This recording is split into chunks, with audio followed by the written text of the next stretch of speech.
Jadi Allah sebut kata bumi, dan di atas bumi ini. Kalau Bapak Ibu ditanya, Ibu Bapak kita sekarang di mana? Di bumi kah atau di dunia? Kira-kira Bapak masih ingat atau sudah lupa jawabannya?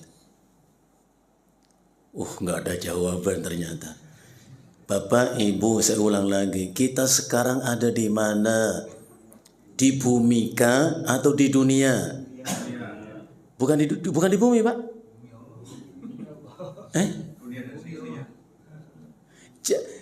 Bapak memang menjawab, tapi kayaknya menggambarkan kebingungan ya, Pak ya. Yang jelas dong, pertanyaan kan sederhana saya tanya. Bapak Ibu kita sekarang sedang di manakah? Di bumi atau di dunia? Di dua-duanya lebih bingung lagi. Dan lebih gampang lagi pertanyaan saya. Nabi Adam bapak kita, Hawa ibu kita, dulu di surga.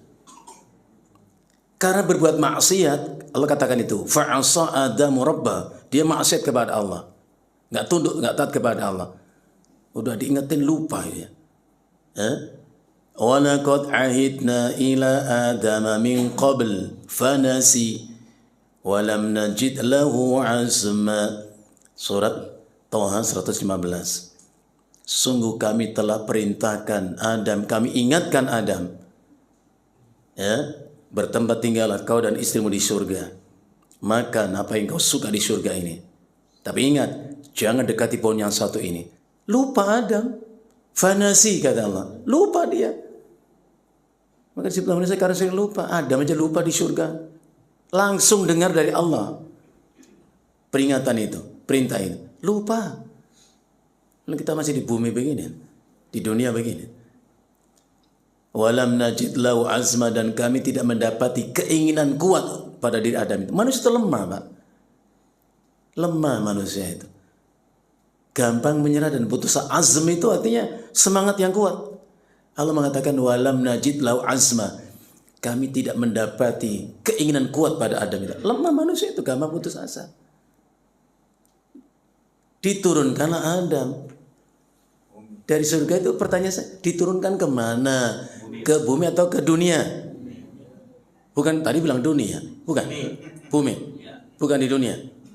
Bukan. Terus apa bedanya dunia dan bumi? Sama. Enak banget jawabannya ya. Selesai ngaji kalau begini, Pak.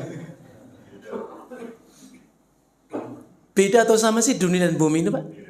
Bedanya di mana? Ustaz tanya lagi. Ya memang harus begitu. Supaya jelas. Bumi bagian dari dunia dan dunia bagian dari bumi. Mantap. Bapak Ibu yang saya hormati, saya muliakan. Manusia itu terikat oleh dua dimensi, dua sisi. Sisi waktu dan sisi tempat, space atau ruang. Gitu saja. Dari sisi dimensi waktu namanya dunia. Dari sisi ruang, tempat, space namanya bumi. Maka orang kalau meninggal disebut meninggal dunia. Gak ada meninggal bumi, jasad masih di bumi. Jadi dunia itu waktu. Maka Allah mengatakan wamal hayatut. Gak ada wamal hayatul ardi. Kehidupan dunia, gak ada kehidupan bumi itu gak ada. Karena bumi itu ruang, tempat. Dunia, waktu. Maka orang yang mati, wafat disebut meninggal dunia. Habis waktunya. Dimandikan jasadnya, dikafani, disolatkan, terus dikebumikan. Bukan dikeduniakan. Bapak salah ucap kalau telah meninggal bumi. Fulan bin Fulan habis dimandikan, dikafani, disolatkan, dikeduniakan. Enggak. Maka orang mati minta kembali ke dunia, bukan ke bumi. Masih di bumi dia. Tengok surat Al-Mu'minun 99-100. Allah berfirman, hatta idza jaa ahadahumul maut, sampai ketika kematian datang kepada seseorang di antara mereka, mati dia. Qala rabbi rji'uni, ya Allah kembalikan aku. Kemana? Bukan ke bumi, ke dunia.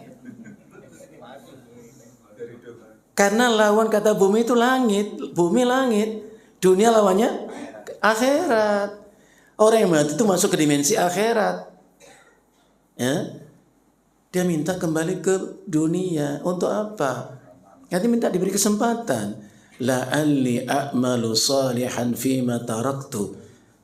Supaya aku bisa beramal soleh, amal yang dulu aku tinggalkan. Nah, itu bedanya, Pak. Selang lagi. Nanti kalau ketemu lagi ditanya, jangan bingung, Pak. Bumi itu space atau ruang atau tempat. Sedangkan dunia itu adalah waktu, dimensi waktu. Ya. Dan Allah berfirman, wa fil ardi, dan di bumi ini ayatun, terdapat ayat, tanda bukti sempurnanya kehendak kuasa Allah.